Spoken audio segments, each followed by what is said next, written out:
ان سب پر اپنا رحم فرما دے۔ اللہ جن کے والدین زندہ ہیں یا رب کریم میرے اللہ عز و جل ان کو صحتوں والی زندگیاں عطا فرما، ہمارے والدین کو تندرستیاں عطا فرما، اللہ ان کی تمام پریشانیوں کو دور فرما۔ اللہ جتنے والدین اپنی اولادوں کے حق میں اللہ جو دعائیں مانگتے ہیں اللہ وہ ساری دعائیں قبول اور منظور فرما دے۔ میرے اللہ ہمارے والدین ہماری دعائیں ہیں، میرے اللہ ہمارے والدین کی دعائیں قبول اور منظور فرما دے۔ میرے اللہ عز و جل یا رب کریم اس محفل میں ہم جمع ہیں، آج بہت پیاری محفل اللہ عز و جل یا رب کریم، ہر محفل ہی تیرے لیے ہے، اور اللہ پاک وہ محفل ہی بیکار ہے جس میں نبی صلی اللہ علیہ وسلم کا ذکر ہی نہ کیا جائے، اور آج تو خاص طور پر اللہ پاک یہ وہ مہینہ ہے کہ جس میں نبی صلی اللہ علیہ وسلم کو جو ہے اس دنیا میں تشریف لائے، اس دنیا سے جہالت کا اندھیرا ختم کرنے کے لیے۔ یا رب کریم تیرا لاکھ بار شکر ادا کرتے ہیں کہ یا اللہ تو نے اس شفیق نبی کا ہمیں امتی بنا دیا۔ میرے اللہ ہمارے پاس کوئی یا اللہ ہمارے اندر کوئی ایسا کمال نہیں ہے، میرے اللہ تیری عطا ہے، تیری توفیق ہے کہ میرے اللہ ہمارے اندر ساری برائیاں ہیں، سارے گناہ ہیں، لیکن اس کے باوجود اللہ تو نے ہمیں اتنا کریم نبی عطا فرما دیا، شفیق نبی عطا فرما دیا۔ اللہ جو ہمارے لیے رو رو کے دعائیں کرتا رہا، اللہ جب آخری وقت تھا تب بھی اپنی امت کی فکر کی، اللہ جب وہ اپنے تیرے پاس آیا میرے اللہ، جب تو نے اتنا بڑا عہدہ عطا فرمایا، معراج نصیب فرمائی، اس وقت بھی اپنی امت کی بات کی۔ اللہ یہی نہیں، جب نبی صلی اللہ علیہ وآلہ وسلم اس دنیا میں پیدا ہوئے،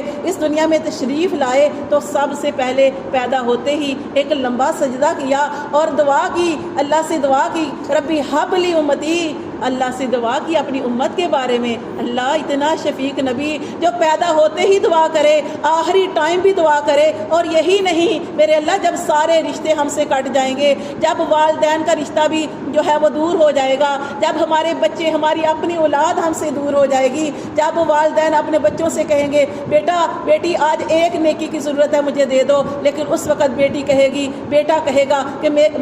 میری ماں میرے باپ مجھے آج خود نیکی کی ضرورت ہے، میں تجھے کوئی نیکی نہیں دے سکتا۔ اس وقت ایک ہستی ہوگی جو ہمیں بچائے گی، وہ محمد صلی اللہ علیہ وسلم۔ یا رب کریم اس نبی کے ساتھ ہمیں وفا کرنے کی توفیق عطا فرما، اللہ اس نبی کی سنتوں پر عمل کرنے کی توفیق عطا فرما۔ یا رب کریم ہمیں قبول اور منظور فرما۔ اللہ جو اور ہمارے پاس کچھ بھی نہیں ہے، اللہ عز و جل بس ایک محبت ہے، اللہ ایک محبت ہے، اس محبت کے صدقے اللہ ہمیں دنیا میں بھی پار کر دے، اور اللہ ہمیں ہمارا آخرت میں بھی بیڑا پار کر دینا۔ یا رب کریم میرے نبی صلی اللہ علیہ وسلم نے بھی ارشاد فرمایا تھا، میرے نبی صلی اللہ علیہ وسلم نے ہی ارشاد فرمایا تھا کہ جو جس سے محبت کرتا ہے قیامت والے دن اس کے ساتھ ہوگا۔ میرے اللہ ہم اپنے نبی سے بڑی محبت کرتے ہیں، اللہ تیرے پیارے کریم نبی سے بڑی محبت کرتے ہیں، میرے رب کریم ہمیں اپنے نبی صلی اللہ علیہ وسلم کا پڑوس نصیب فرما دے۔ یا رب کریم میرے اللہ عز و جل ہمارے پاس اور کچھ بھی نہیں ہے، اللہ تیرے دین کا کام کرتے ہیں، اللہ اس کے صدقے ہم سب کی زندگیاں آسان فرما دے۔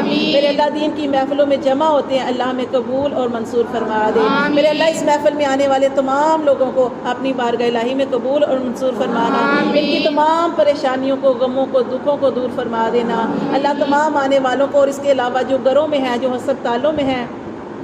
اللہ سب کو صحتوں والی زندگیاں عطا فرما دے، اللہ تندرستیاں عطا فرما دے، اللہ شفائیں عطا فرما دے۔ میرے اللہ جن کے گھٹنوں میں درد ہے، جن کو شوگر کا مسئلہ ہے، بی پی کا مسئلہ ہے، چھوٹی بڑی تمام بیماریوں سے اللہ سب کو بچا کے رکھنا۔ یا رب کریم اس قرآن کی محفل کے صدقے، اس پیاری محفل کے صدقے، نبی صلی اللہ علیہ وسلم کے میلاد کی محفل کے صدقے اللہ تمام بیماروں کو شفا عطا فرما دے، اللہ تمام بے روزگاروں کو روزگار عطا فرما دے، اللہ تمام بے گھروں کو گھر عطا فرما دے، اللہ بد نصیبوں کو نصیب عطا فرما دے، یا اللہ بد نصیبوں کو نصیب عطا فرما دے۔ میرے اللہ جس کو جس چیز کی کمی ہے اللہ اپنے بڑے ہوئے خزانوں سے سب کو عطا فرما دے۔ اللہ اس محفل میں آنے والوں کو اللہ سب کو قبول اور منظور فرما کے ان کے دلوں کے اندر جتنی بھی نیک جائز حاجات ہیں وہ ساری اپنی بارگاہ الہی میں قبول اور منظور فرما۔ اللہ یہ جو اپنے گھروں میں تجھ سے دعائیں کرتے ہیں، اللہ جو اس محفل میں اپنے دل میں تجھ سے دعائیں کر رہے ہیں، اپنے بچوں کے لیے، اپنے شوہروں کے لیے، اللہ ان کی ساری دعاؤں پر قبولیت کی مہر لگا دے۔